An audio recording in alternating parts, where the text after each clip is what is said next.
Welcome, everyone, to Rising Out of the Chrysalis with Marisa Grace, where I share life stories of struggle and triumph, not only of my own life, but also through the experiences of my guests as a way to help you have breakthroughs and find hope in your own life.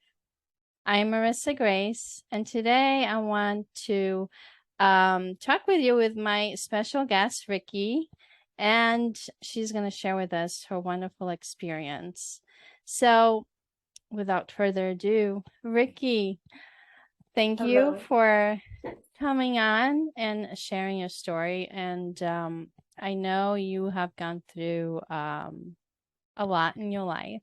So we want to hear a little bit about, what you have gone through in your early life and what has led you to what you're doing today. And I know right now you're doing wonderful service of helping others that have gone through similar struggles. So let's start with introduce yourself and tell us a little bit about you. Yeah, so yeah, gonna be kind of all over the place, but yeah, so ultimately I think the work that I'm doing right now with guided sessions, I guess you can call them beyond quantum healing or hypnotherapy or past life regressions, um, I've kind of realized that my healing journey, my childhood experiences that I chose to incarnate into, my life experiences, and then the work that I'm doing kind of has all accumulated where the puzzle pieces slowly started to come together, and now I'm at a point where I realize, oh, I get it. So like what we were talking about before, I realized there was this kind of core theme that ran throughout my life that didn't make sense up until very recently, after doing a lot of healing work for myself, was kind of the journey back to self-acceptance and self-love, coming from places of shame, guilt, self-rejection, self-hatred, and just lack of self-acceptance.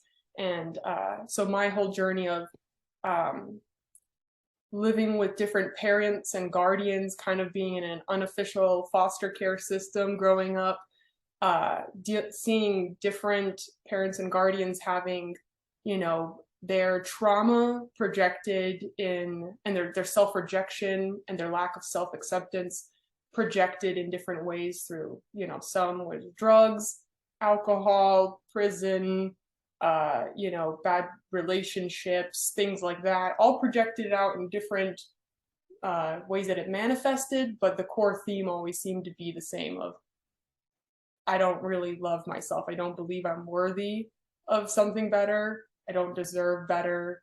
I'm fundamentally bad, wrong, not worthy of love. And Yeah, we all have and like a theme in our lives, and I was teaching this on a masterclass that I did about, I call it the game of life. And literally, we all have a theme. I have a theme in my life, you have that theme. And yeah, that theme is really what, we're really supposed to discover, uncover, and heal in our life. And it could get tricky, trying to figure out, but usually it's something that keeps repeating in your life. yeah, because it can If look you, like a bunch of different things, yeah, and I think that's why it's so confusing early on in your journey when you're just starting to heal, or even in the middle of the healing journey and towards the end. Like for a long time, I would look at certain things when I'm healing of like I said, oh, I'm not really that smart. I'm not that intelligent. I don't feel capable. I'd sit with, why do I not feel capable of starting my own business, or of doing, whatever it was, or of having a loving relationship. And so, you kind of start with it like piecemeal, one at a time, want these little beliefs, these limiting beliefs, one at a time. And it's kind of like you track it and you see, okay, I got this from the, oh, that's right.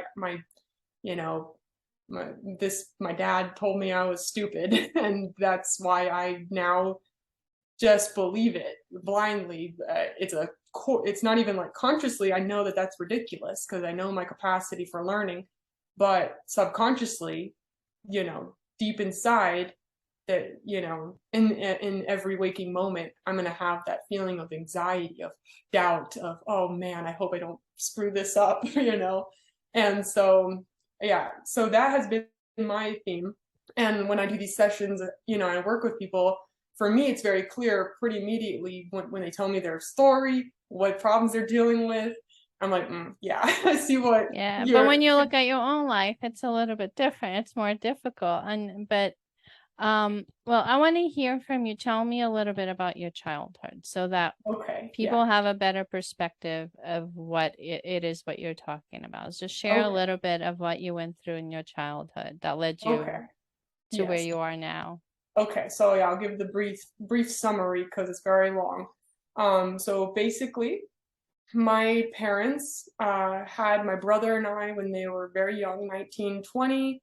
Um, my dad was like a super creative genius, could make any art on the back of a napkin, could build homes from the ground up with his own two hands on himself. He was just like a creative genius. He could sing. He just was literally a creative genius. And my mom just has like a golden heart, wonderful, just fun-loving nature fairy kind of, human being. And so they bought a little patch of dirt in Kingman, Arizona, when we were very little. And my dad and his friend uh, built our house from the concrete up, and built the home, built sheds on the property, built a horse corral because I was obsessed with horses from day one. And so he bought me a little 24-year-old swayback quarter horse and built the corral, and basically, built we were working on building an entire farm there. And that home that we were living was going to be in the garage, and that was going to build a house from there. So anyway, we had this whole beautiful little, house on the prairie life out there in the middle of nowhere. It's like, just desert out there. And we just had acres of land, and we were just trying to live our little, life out there. And they were wonderful parents, and they loved us so much. And but the Kingman has a meth problem, and they were like 20, 21, 22 years old at the time. And I guess they just kind of met some friends that were doing meth and maybe heroin. I'm not sure if heroin was involved at that point, but they were definitely into some bad stuff, and they started doing meth. And then everything just kind of fell apart. They divorced, and my mom was, I guess, very angry with my dad. And so she took my brother and I and hightailed it to Texas to go be with her side of the family, and left my dad there in Kingman, Arizona, with his little patch of land, and did not let us speak to him for the most part for about 8 years. She restricted contact. The only time that I can remember really talking to him at that point was she wrote a letter for me to read. She said, "You can call him, but you have to read word for word what's on this page." And it was like, "I'm so disappointed in you." And it So was she gave really, you a script of what to he gave me tell a them. Oh script, my and gosh. I read it on the phone, and he knew that he's like, "Are you reading something?" And he was brokenhearted.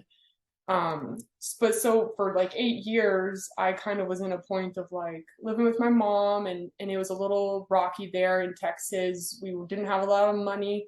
She was an EMT, single mother. We were, she was still pretty young. I'm 28 now, so I can, empathize with how young she was. She was probably like 24, I think, 25 maybe at that point. And she was just, I feel like she never felt like she got the chance to be a kid or to be a young adult and be free and experience herself. She just had our two kids, and then meth obviously was involved. So, and then a lot of alcohol at that time. So there was alcohol, strange men in and out of our home all the time. We were, some of them were registered sex offenders that were babysitting us. And yeah, it just wasn't a good scene.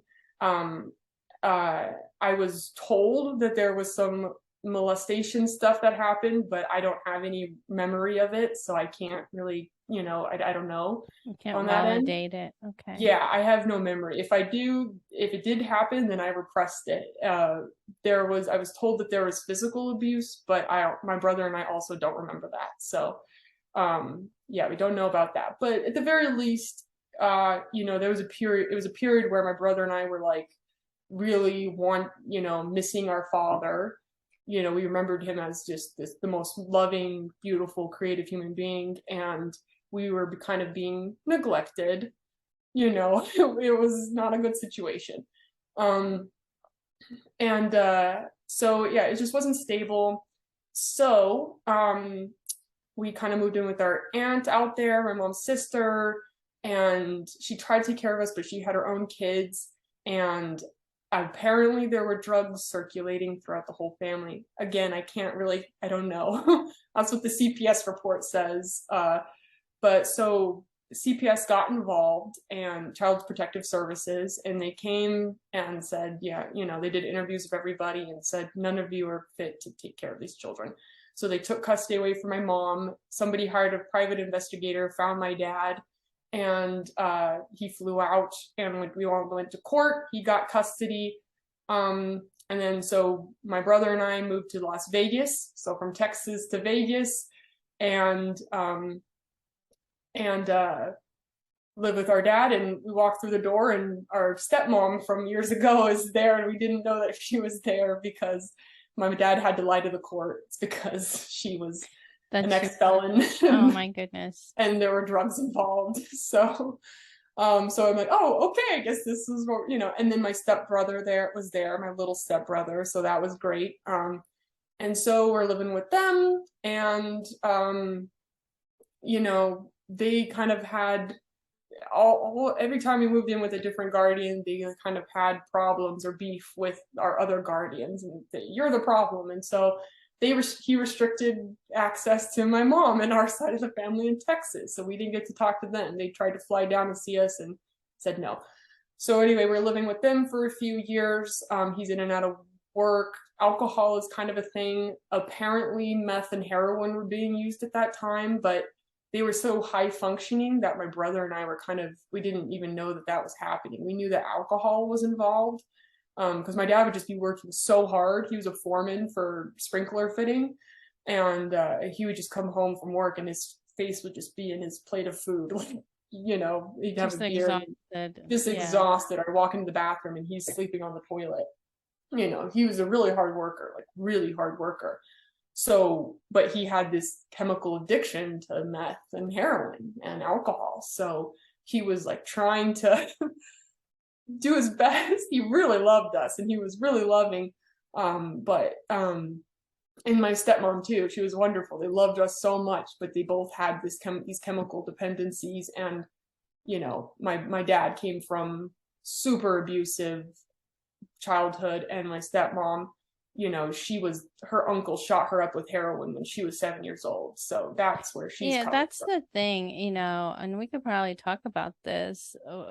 We encounter this in both of our field of work is, people they're already broken.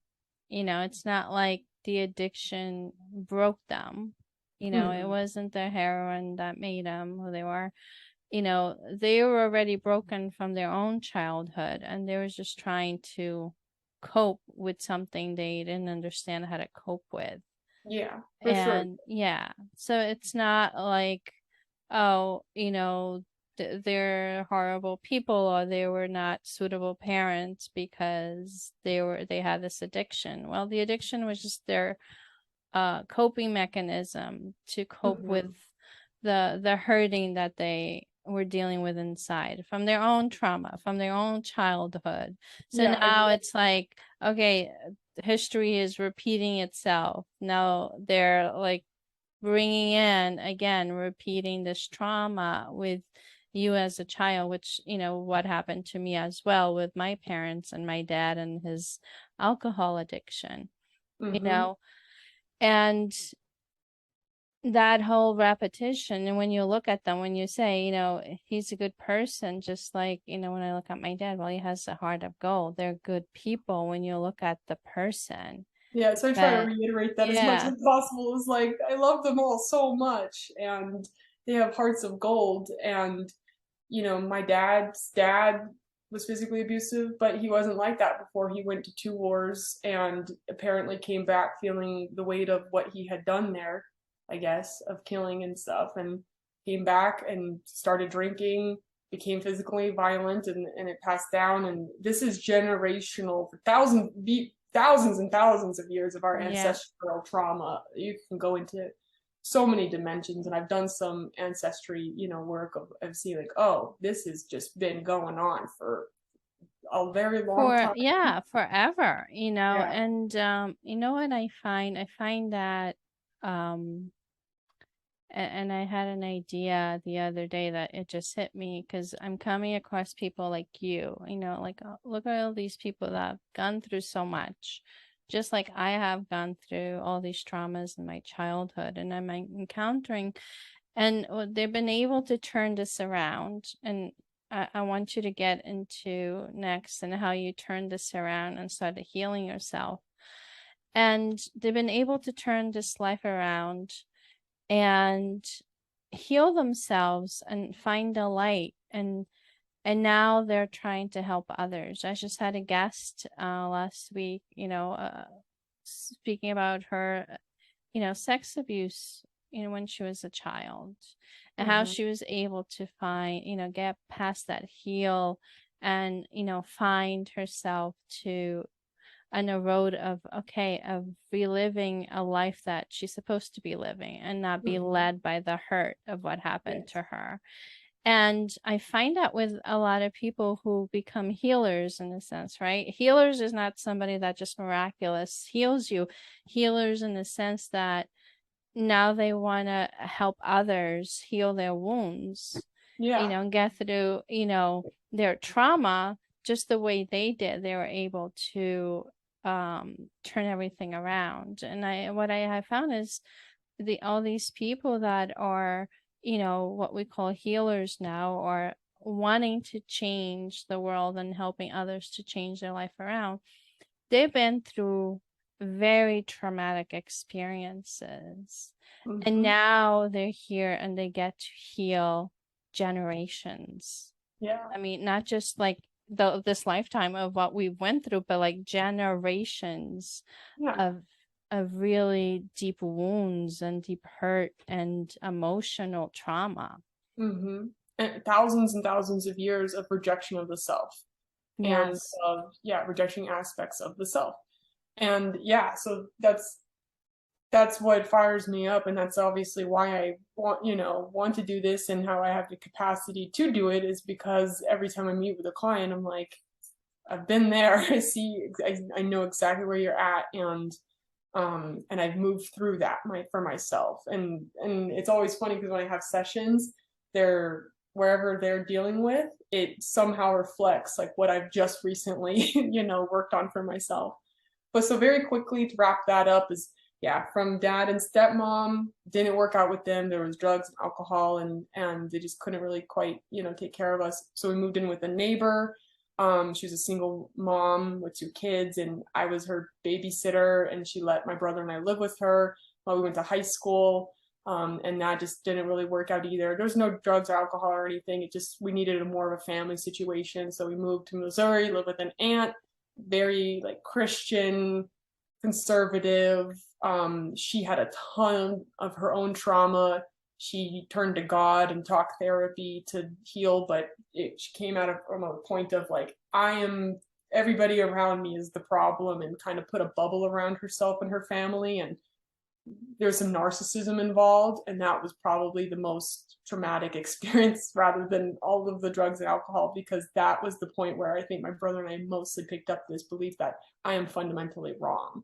Because in the other situations, like, oh, clearly we're around adults that do not have their shit together. Right. But in this situation, it was like somebody who we admired and looked up to and thought, as you have everything together, and we are the bad teenagers who just are coming in, just destroying your, making, putting stress on you and making your life miserable. Apparently, like, we really picked up this belief of, man, I'm a really bad niece, nephew, bad person, I'm a bad kid. And here I And in am. any narcissistic relationship, that's what happens. They manipulate the situation around to make it like it's everybody else's fault. It's And your it's very fault. believable. It's very Yes. convincing. That's the sneaky thing. It's like a little snake hiding in the grass. It just bites you. You don't even realize what happened. especially because I worshipped her as a kid, really, and I love her so much, but she really didn't understand that it turned into this kind of manipulative thing, and we just didn't see it coming, and it really, took me years to like, I'm not horrible. Oh my gosh, okay. And so from her, we moved out and went back to Vegas and ended up living with another neighbor, this older couple who took us in, and they were lovely and really did their best to support us. Everybody has their emotional wounds and stuff, and so they definitely had their stuff too, but they tried they supported us as best they could, let us go to school, tried to give us a few years of having a childhood kind of before they moved away. So anyway, that was kind of my brief summary of my upbringing up until like 21, 22 years old, where, we were just moving to different states, schools, living with different guardians, and dealing with drugs, alcohol, narcissism, strippers, and all sorts of just inappropriate environments for children, and a lot of shame and guilt. So throughout my healing journey, so at 22, I kind of had an awakening and realized, oh, I'm an adult now. That means I can actually choose where I want to live, who I want to be around, what I want to do with my life. And, oh, I have no idea who I am without this life experience of whirlwind of being thrown all over, dealing with other people's problems. Let's go find myself. So I moved to Hawaii, and kind of went on a soul journey for 5 years where I didn't leave the island, and I didn't see any friends or family at all for 5 years straight. So I kind of went into an isolation chamber for 5 years and just did really deep, soul searching, healing work, and just kind of like, back up a little bit, right before 10 days before I moved to Hawaii, my dad died. The alcohol took its, toll on his body, and the meth and heroin, and he died. And so, I kind of said, oh, I'm going to Hawaii, Daddy, you want to come with me? And he's like, yeah. So I brought his ashes, and his spirit was kind of with me there on that journey in Hawaii. And so anyway, I ended up, learning to meditate, learning how to do healing work for myself, daily energetic hygiene, going in and saying, okay, what am I feeling right now? Oh, there's this deep feeling of unworthiness, of feeling stupid, of feeling like I am a problem causer, I'm a liability, I just do nothing but cause the people around me stress. Apparently I just can't do anything right, I just make these little mistakes that just end up making life hard for the people I love, I guess. And that was the fundamental feeling, was I detract from people's lives. I don't add It's the anything. underlying belief that you acquired, through your experiences. Yes. And whenever we're on these situations, there's no way you can heal unless you detach yourself from the situation. So sometimes that's the best thing, to remove ourselves, because if you want to heal from whatever the environment that you're in, the only way you could possibly actually go through that healing journey is by removing yourself from the situation. Mm-hmm. Totally. And allow yourself to go through the healing process like you did. It took you 5 years. Being For some secluded. of us, it may take 10 years, whatever that is, whatever time it takes to heal, where you are at a point where you can then go back. Mm-hmm. Yeah, and so that's what basically happened, and I didn't even know why I was called to go to Hawaii. I got to the airport and I was like, where is Hawaii? And I looked on the map and I was like, oh, okay. And then I went to Hawaii. I was like, I guess I'm here, and living on a farm and getting all sorts of dangerous situations out there, and trying to figure it out. Met my partner out there, started our business, and was just on a daily basis having these, it was like a magnifying glass showing me all of my limiting beliefs and showing me where I was rejecting myself and not thinking that I was worthy enough. And then obviously in our partnership, we reflected that too. But yeah, it was like I started, little by little, of going back to, okay, unworthy, I'm not smart enough. And then you go trace it back to a memory. Oh, that's right. My dad's yelling at me, he's foaming at the mouth saying, why are you stupid and retarded? And so you go back and you like, oh, okay, what's really happening here? And then little by you realize, okay, what's happening? Oh, he's a little drunk. Also, he's, worried about me not being able to do good enough in life because he didn't. And, he has a belief that he is not smart enough or good enough. And he's projecting that onto me because really he wants to make sure that I'm going to be okay in life. And the only way that he knows how to express that is, what are you stupid? Right. The only way he knows how, because that's, what he learned. Yeah. And It force you into be smarter, rather than, calmly being able to manage your emotions and say, if you go over your minutes on your cell phone bill, it's going to cost us more money, and that's going to, it's really stressful. You got to manage your cell phone minutes. You got to make sure you're, right. Instead of explaining, but it goes back to even with my own parents, right? It's like I always felt like I was the parent. I had to grow up fast and be the parent and teach them how to be a parent. Mm-hmm. And in a way, I sort of did, taught them how to be the parent. And instead of like being angry, I came to realize they didn't know any better because they only knew what they knew based on how they grew up and what they were taught, Mm-hmm. So nobody showed them how to do it differently. So they couldn't teach you any different. So you can't be mad or angry because in their eyes, they were doing their best. Yeah. And that's what you realize when you do this work, and for one, each successive generation that comes in, our parents and our grandparents took on denser loads. They came in when it was heavier, and they lightened the load a little bit, and then and then we come in, and ideally, you just had your baby, you're lightening the load a lot for her. She's probably gonna have a lot light, right, load, and hopefully when I have my kids, and also each successive generation of souls that's incarnating is actually more advanced. They're more able to hold more light and take, so they were doing the best with the load that they got.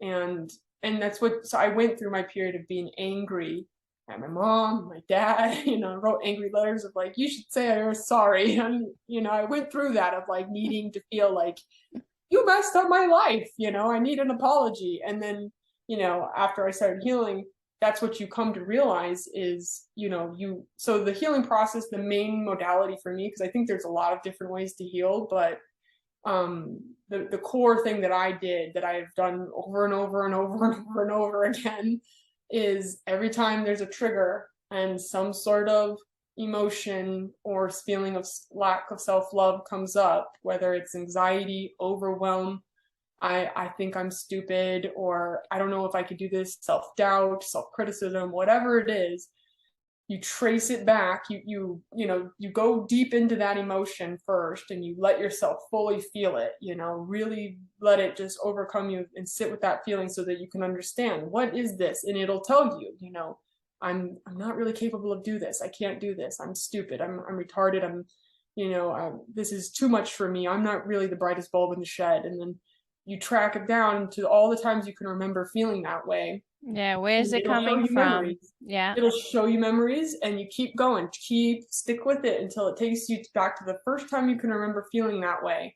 And you'll be in a scene, somebody's there saying something or doing something to you, or whatever it is, that memory, and just trust that memory, whatever it is, let it come to you. It might be nonsensical. It might not even really make sense at the time. Right. Of like, it might not be obvious. And then you go back to that memory, you say, okay, so for me, it was, my dad's drunk, foaming at the mouth because I went over my cell phone minutes. And, he's, what, you're in student council, but you're not smart enough to watch your minutes, And so I would go back to that memory and be like, what's really happening here? Let's deconstruct this, because at that time I was a kid, and I, didn't understand what was happening, and I loved my dad so much and respected him and thought that he was the authority that knew best. And so I took it on as, he must be right about me then, Right. because I must be horrible and stupid and irresponsible. How could I have done this to him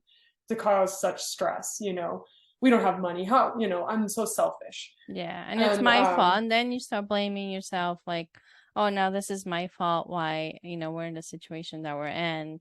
And yeah, then and you all these carry that other, shame and yeah, guilt and that feeling of I'm ultimately just somebody who is irresponsible. I'm not capable of being responsible.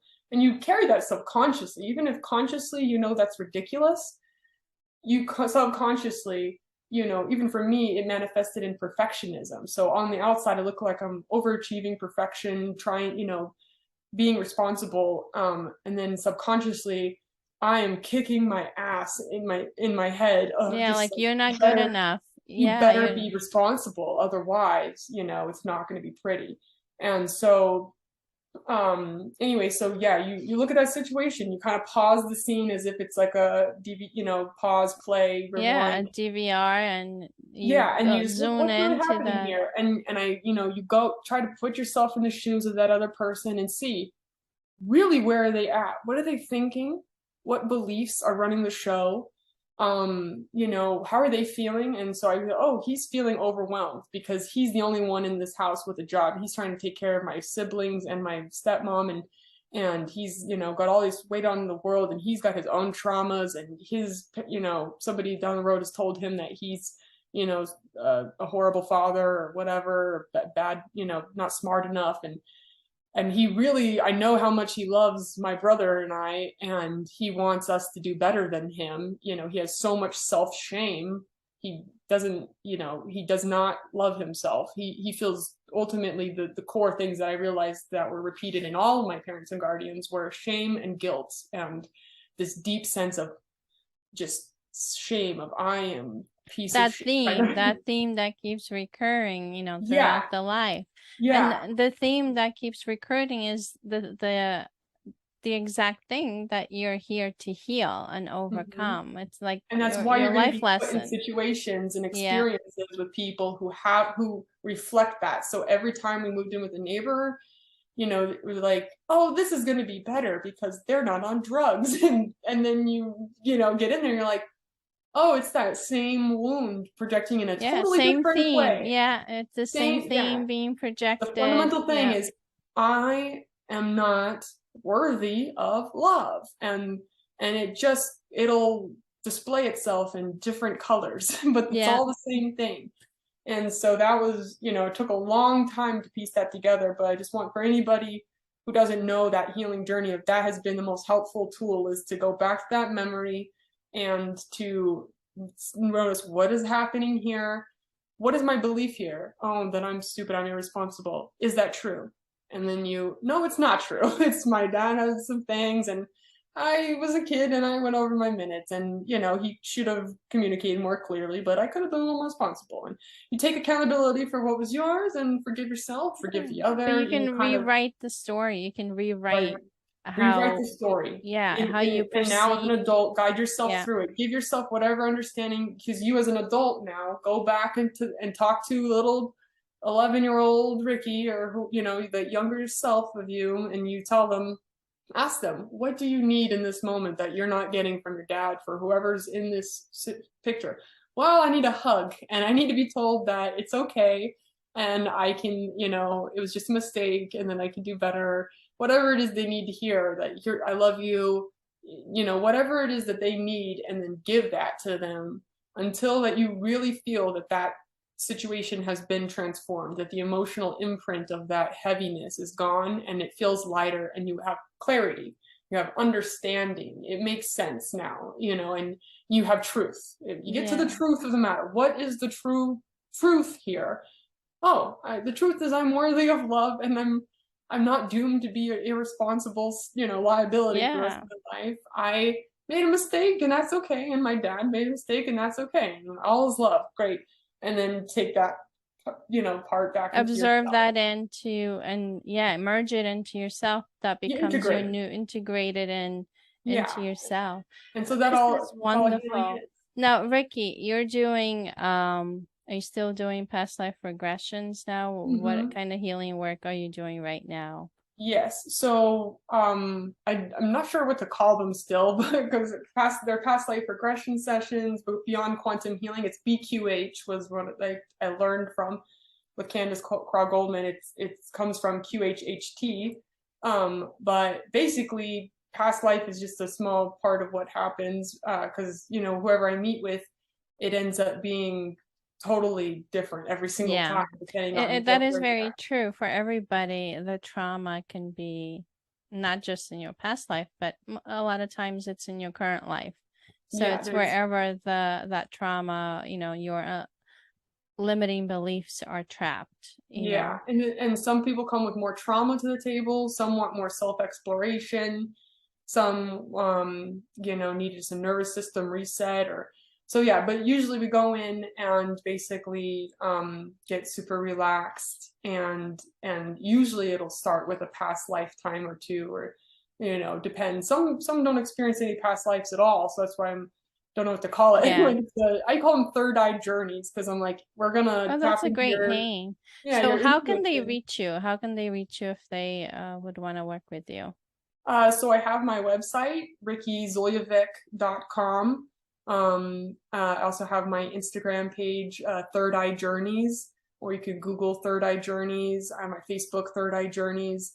But yeah, basically I can you just I'll message post me. them. I'll have them posted on the link right below Okay. videos. Yeah. Well, thank you so much, Rikki, for coming on and sharing your story. It's a wonderful thing that you're sharing, and I'm sure somebody out there that's struggling with either beliefs of similar experiences don't feel like you're at the end of the road, or feel like giving up on life. Please don't. Mhm. There's always a way out. There's always a way out of a Yes, healing is situation. possible, and that is what we came here to do. And you just notice the theme as you heal yourself, and you take a look at each part of the journey and each situation, each trauma. The puzzle pieces will make sense. They will come together and Yes. form a picture. Notice what the theme is, the patterns, the triggers are gold. Don't get upset yourself for getting triggered and be like, oh, I did it again. Yeah. Look at No, it the and triggers are there to remind you of what you need to work on. they're showing you, hey, look, Yeah. this is something that is still present, and it's not Yeah. going to go away until Yeah. you They're look not at it. And punishments whatsoever. You think, oh my God, I'm being punished again. Why? But they're not. There's just reminders. it's all there for you. And it's a journey back to loving and accepting yourself in your entirety. And it's totally possible. And yeah, I just want to, Absolutely. I just hope that anybody who hears it, just, you're so loved, and you're so worthy of love. And yeah, you're so deserving of inner peace and self-love and accepting yourself and having beautiful relationships with all that you love. So Absolutely. Thank you so much, Rikki. thank Please don't forget you. to like the videos, share them, and subscribe so you get alerted whenever there's a new video out. And until next time.